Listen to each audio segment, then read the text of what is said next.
जहाँ तक पुलवामा का ताल्लुक है, मैंने उसी दिन कहा था, जो लोग कहते हैं बाद में क्यों बोले, उसी दिन पद पर रहते हुए बोला था कि हमारी गलती हुई है, मुझे चुप करा दिया गया और मैं समझा शायद ये जांच करेंगे इसलिए मैं चुप हो गया, वरना मैं बोलता। और उसके तीसरे दिन, ये जिस दिन हुआ है पुलवामा, उसके तीसरे दिन प्रधानमंत्री, हाँ सेम डे, वो एक पब्लिक मीटिंग में बोल रहे थे।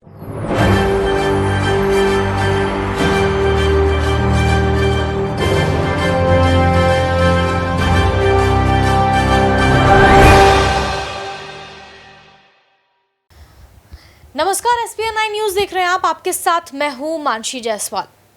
पुलवामा हमले को लेकर के सत्यपाल मलिक ने जब से खुलासे किए हैं, तब से प्रधानमंत्री नरेंद्र मोदी, राजनाथ सिंह, गृह मंत्री अमित शाह पर कई सवालिया निशान खड़े किए जा रहे हैं।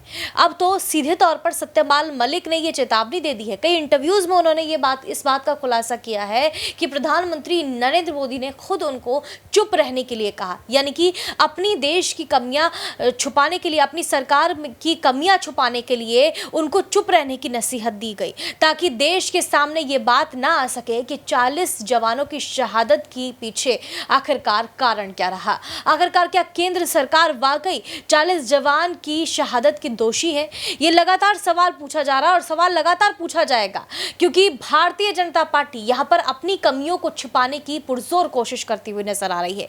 जिसने भी उनके खिलाफ आवाज उठाई है, उसकी आवाज दबाने की कोशिश यहाँ पर की गई, चाहे वो विपक्षी पार्टियां हो, चाहे वो आम जनता हो, या फिर अपनी ही पार्टी के कोई नेता हो। यानी कि बीजेपी में रहते हुए ही कई ऐसे नेता हैं जो लगातार भारतीय जनता पार्टी के खिलाफ, प्रधानमंत्री नरेंद्र मोदी की नीतियों के खिलाफ आवाज उठाते रहे हैं। उनकी आवाज दबाने की कोशिश बीजेपी ने अक्सर की है और ये बात लगातार सबके सामने आती हुई भी नजर आई है, चाहे वो सत्यपाल मलिक हो या फिर नितिन गडकरी हो। नितिन गडकरी की आवाज भी यहाँ पर कई बार दबाने की कोशिश की गई। हमने देखा है कि कई बार उन्होंने ऐसे बयान दिए हैं जिसको लेकर के उन्होंने ये बात एक्सेप्ट की है कि अब भारतीय जनता पार्टी में कई चीज़ें हैं जिसमें सुधार करने की ज़रूरत है। सरकार को जो कई कदम हैं वो बहुत सोच समझ के लेने चाहिए, चाहे वो नोटबंदी का फैसला हो या फिर कोई और बड़े कदम हो, पुलवामा हमला हो या फिर और भी काफ़ी सारी चीज़ें हैं जिसको लेकर के केंद्र सरकार पर निशाना साधा जा चुका है।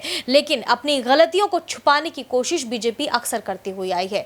अब क्या पुलवामा हमले को लेकर के भारतीय जनता पार्टी अपनी जो कमियां है उसको उजागर कर पाएगी? क्योंकि आज देश के सामने हकीकत सामने आती हुई नजर आ रही है। साफ तौर पर यह देखा जा सकता है कि किस तरीके से अपनी कमियों को छुपाने के लिए यहां पर दूसरे लोगों का सहारा लिया जाता है, झूठ का सहारा लिया जाता है। लेकिन यह झूठ ज्यादा दिनों तक बर्दाश्त नहीं किया जाएगा। जनता आखिरकार कब प्रधानमंत्री नरेंद्र मोदी को सच का आईना दिखाएगी, ये देखने वाली बात होगी। और क्या पुलवामा हमले का सच सबके सामने आ पाएगा? क्या 40 जवान, जो हमारे देश के 40 जवान शहीद हुए, उनकी मौत के पीछे का आखिरकार कारण क्या रहा, ये सबके सामने आ पाएगा? फिलहाल हमारी इस खास रिपोर्ट में बस इतना ही। आप इस पूरे मामले पर क्या सोचते हैं, हमें कमेंट करके जरूर बताएं। देश और दुनिया की तमाम बड़ी खबरों के लिए देखते रहिए SPN9 न्यूज।